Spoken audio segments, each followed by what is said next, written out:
Hey everybody, this is Grace, and I'm on my way to Dollar Tree, and I thought I'd talk about, it's a huge Dollar Tree here in Texas. It's the biggest one in Texas, and not the biggest one in the world, but hey, the biggest one in Texas. And I want to talk about avoidant personality disorder and mix them together, or avoidant personality traits, characteristics, so on.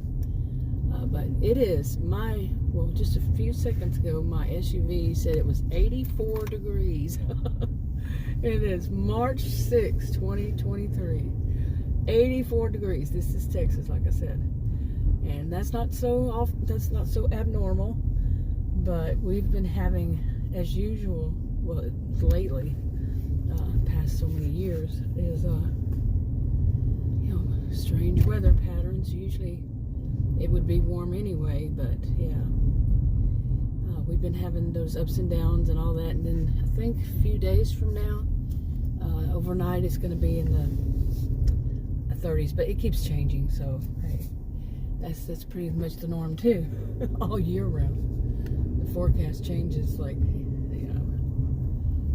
but they are the professionals, and as professional as you're going to get.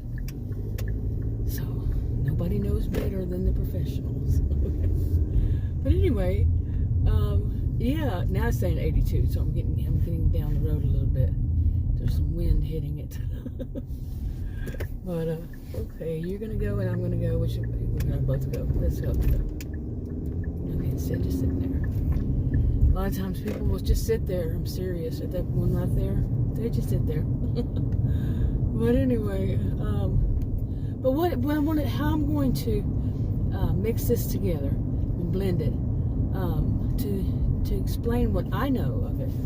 Now, back when I was a career student and I was working, finishing up my master's, which is in sociology, one of the things I did to study for my comps was, they can pull anything, especially with sociology. Oh my goodness, there's so many things, so many different fields that a person has to study. Fields of study they have to study. Like for me, it was, I think, sociology, psychology, philosophy.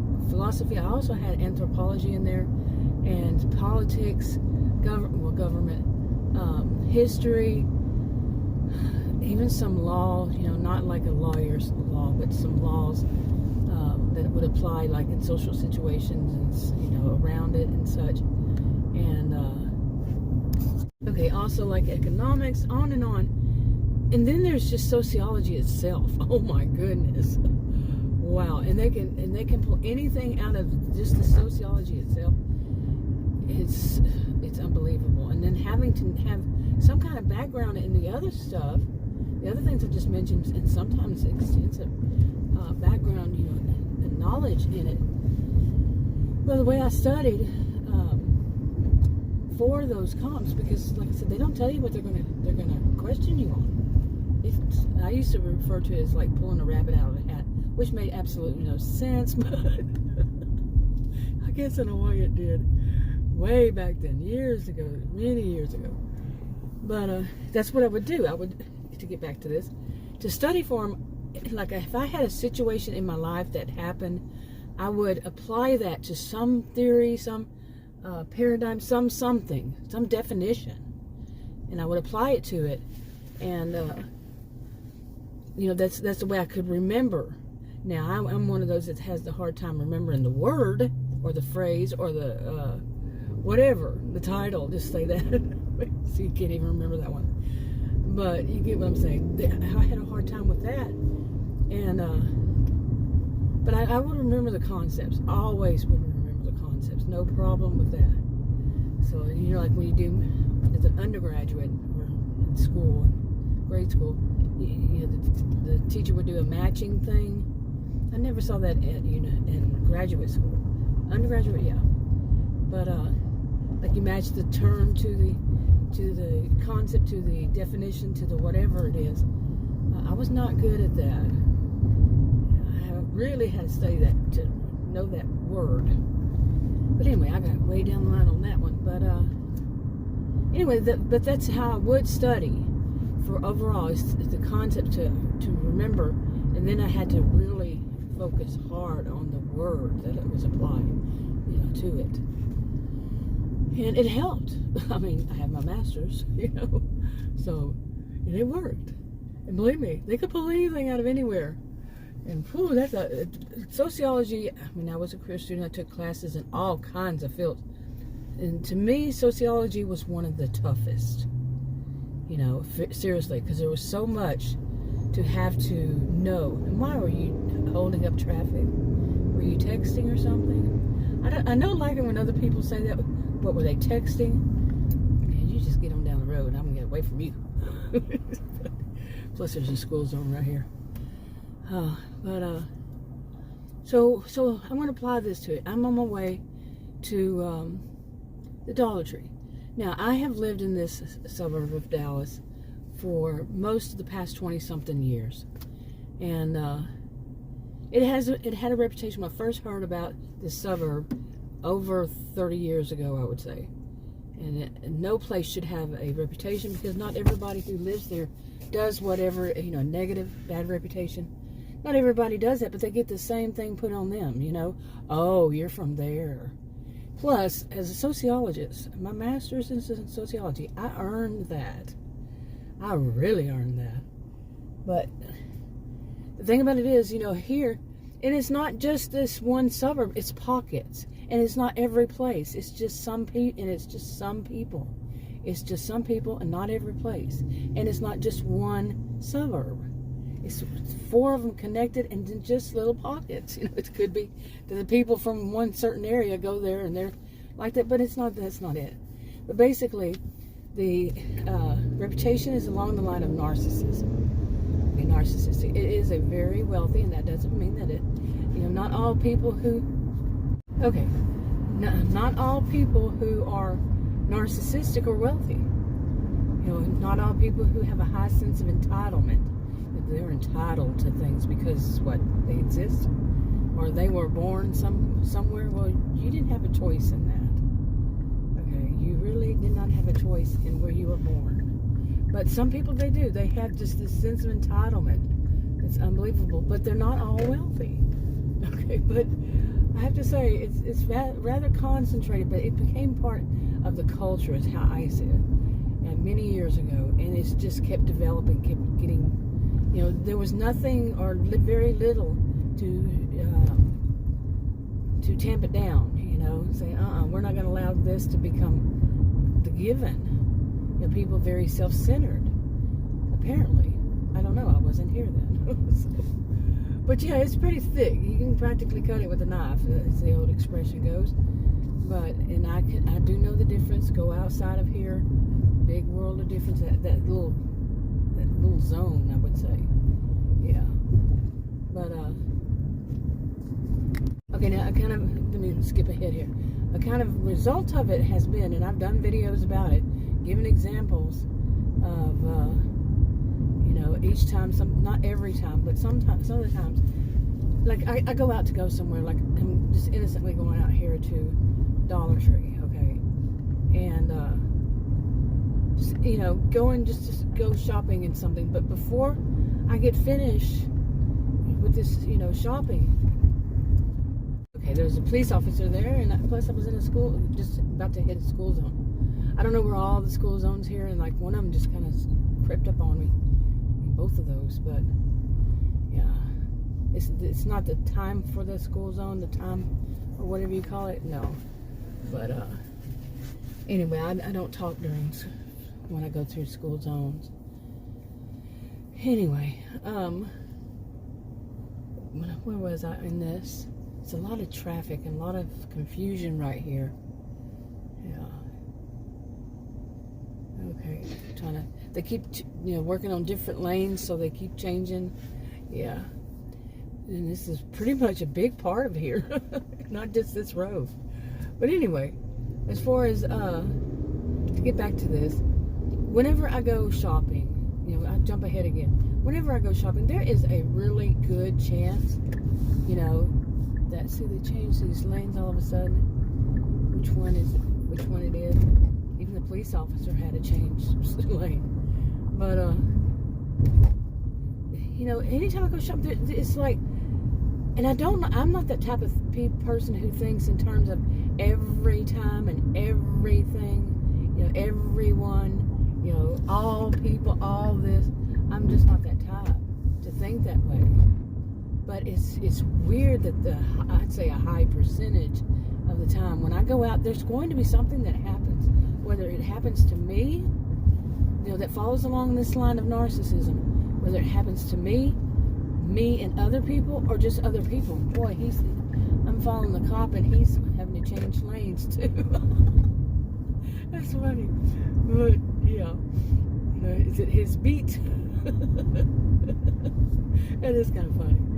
But anyway, so yeah, I mean, and I have done videos saying, it's hard for me as a sociologist not to see things. Okay, this is what I was trained in, observation. Okay, I'm going to try one more time to get in that lane over there and be able to stay in this lane. Let's see if that happens, okay? But anyway, the cop, he turned. But I made videos saying that I wanted to just stop seeing it. I just wanted to oh no, he's over there. Turn a blind eye to it or something. And I can't. Okay? I can't. I was a career student, taught at college and university. No way am I going to just be able to ignore these things that happen. Now, and the sad thing is that they happen.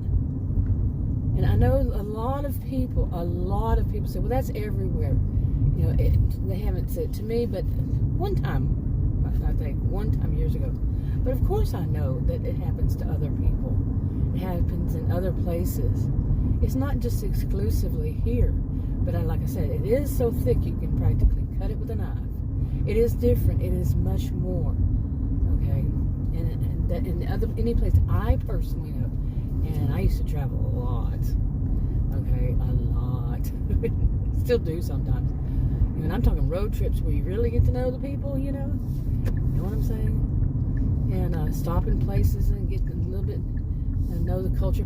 Shoot, I moved to a lot of them. And, get a pretty good, oh, you're going to get hit. Wow. Somebody's not, I am not going to go. I don't risk my life unless the light was turning red. I know the lights. But anyway. Yeah, 2 people were about to cause an accident because they had just had a turn.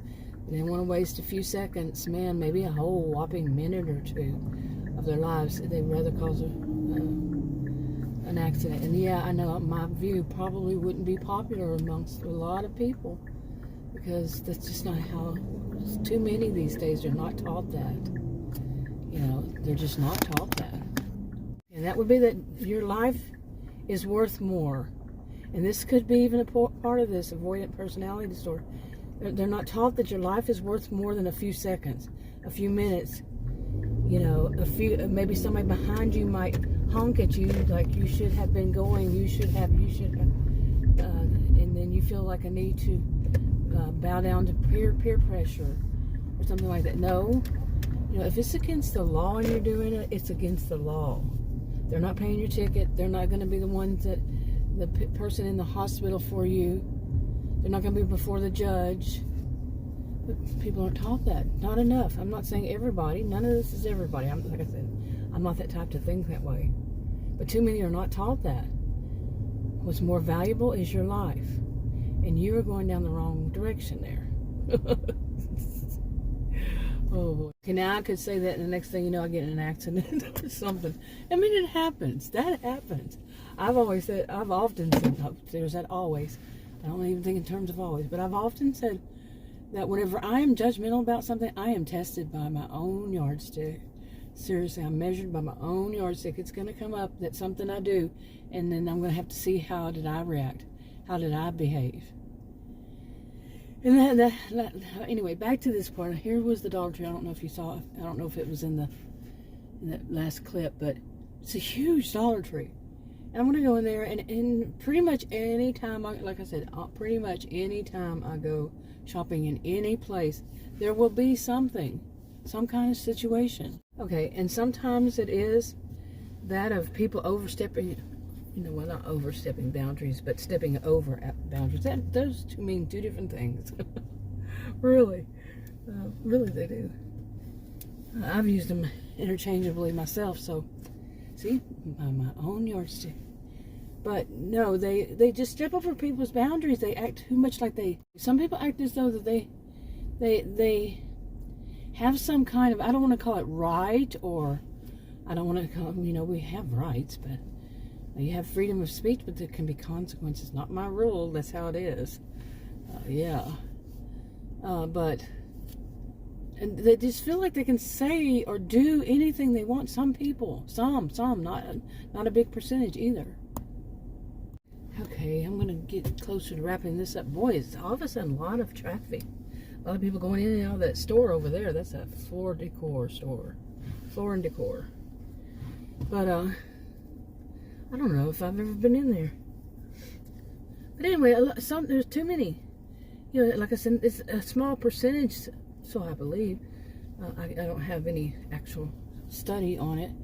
But like I said, some places like this, it just seems thicker, than other places. So, I don't know if I'm going to wind up coming back and doing that part and saying how it went or not. But like I said, pretty much, I cannot recall, I think one time recently, and I go out a lot, that it didn't happen. And usually, I would say a big chunk. I mean, when I go out, something is going to happen to me and others, and, or others. So, we'll see. We'll see what I do. Okay, I did leave out a little bit of it. What I was talking about as far as avoidant is that maybe this could lead, when something consistently happens like that, that it might lead to a person becoming or expressing behaviors, traits, characteristics, whatever, of avoidant personality disorder. I'll get more into that in another video, or maybe later on this one. Okay, let's hope I remember to attach this to the other part of the video on my way here to Dollar Tree, a huge Dollar Tree store, biggest one in Texas. It's not the biggest one in the United States, but it's the biggest one in Texas. It's pretty big. The aisles are shaped in the way of a tree. Seriously, yeah, it's neat. If you notice it, that is. But anyway, I made a video and I was going to talk about avoidant personality disorder, and that one of these things that I think might contribute at least a little bit to somebody experiencing that. I'm not saying I'm an expert on it. I am a social and behavioral scientist, taught at college and university, but I am no voice of authority on this one. Studied it quite a bit, but I can still be wrong. Anyway, I'm not trying to give anybody advice, suggestions, diagnose anybody, nothing like that. Just saying something that I'm going to start doing more videos, which, I have another video. Hopefully I'll at least put them on the same channel. At least. I have more than one channel. But, anyway. So I went in, while I was talking about this, I went into this Dollar Tree, and anytime I go shopping, pretty much every time, not every time, but pretty much, there's going to be a situation, whether I'm involved, somebody else is involved, or all of us are involved, whatever it is, of people who are rather narcissistic. This place has a reputation for it, and in case I separate these videos, I'll repeat that. And no place should have a reputation, because not all people there are like that. Anyway, so I was going to say on the end of that one what actually happened this time. I had to cut it out because somebody had a kid, and I try really hard not to put anybody else's kids in my videos. Not a perfect being, but anyway, maybe I should just do this for right now. Yeah, but so I went in there, and like I say, stuff like this happens. Let me tell you like what happened this time. It's not the store's fault or anything like that. Let's see. What was the first? I think that maybe the first one was that I was standing at the end of one of the aisles, and I had my shopping cart there, and it's the big ones, the big aisles that are like, has two sides to it, and there's just some like maybe flowers in the middle. But I'm standing on the side that, like driving side, and I just got there, and a woman came up. She came through it, and she wanted to turn to the left. So she came toward me, and then I really wanted to say, princess? Because, what do you think, you're a princess, a queen? Because she came right at my shopping cart. Like, I have to move it for her. I'm not kidding. She's probably around my age, maybe a little bit younger. I doubt it. And I call myself a gentle giant, and she was definitely not petite, not small. Now, I'm a gentle giant. I'm admitting to it. So I'm not judging her on that. I'm judging her on that if she would have just gone around, which was plenty of room, but no, she tried to squeeze between, she almost tried to push my shopping cart away. But she tried to squeeze between the place where she couldn't squeeze between. There was no way she was going to make it there. I'm about the same size as she is. A total stranger. You know, I would never do that to somebody. Kind of act like a queen, a princess. You know, you parked the aisles for me.